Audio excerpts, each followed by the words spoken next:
You are now watching A Minute for Justice, where we highlight cases across the nation.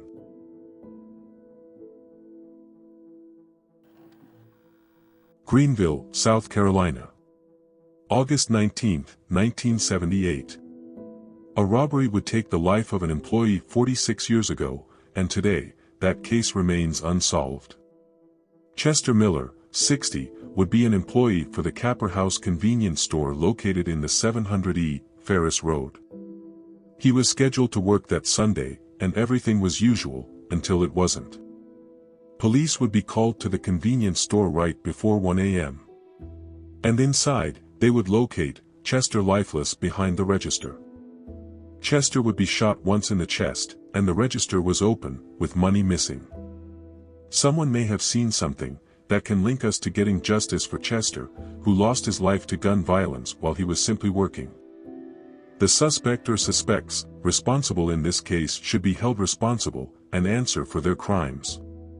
Help us raise awareness and get long-awaited justice for Chester.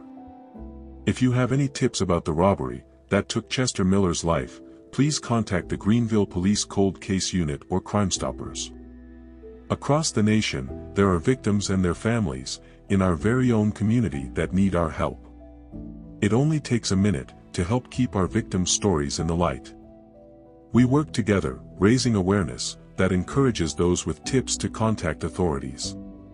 In this system, together, we create safer communities for us all. How can you help someone today? Share this video. Subscribe to the channel, as you might have tips that help us solve our next case.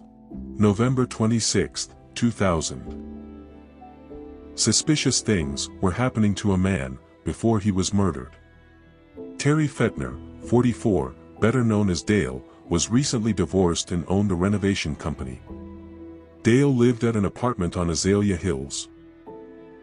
He had this apartment because his home had recently been destroyed in a fire. Dale would be returning home after working in Saluda, North Carolina. As he was approaching his front door, he was attacked by an assailant who stabbed him multiple times. Dale would succumb to his injuries in this incident. Detectives are asking anyone with tips to contact them as they piece together clues to get a motive. October 25, 2011. A man would lose his life in a robbery where he was a witness. Albert Adams, 42, lived at 15 Spartanburg Court. At his neighbor's house, someone was breaking in. Albert would be coming out of his residence when the suspects would shoot him in the head with a shotgun. Albert would succumb to his injuries in this incident. Police have a strong motive that the robbery was happening next door, and Albert was not the intended target. Albert also went by New York, and it is important that anyone who knows anything about this case contact police. Authorities know there are people out there with tips, but were afraid to come forward at the time. With time passing, we hope that people now have courage. If you have any tips about any cases in this episode, please contact Greenville Police Department. Subscribe to the channel for true crime news daily.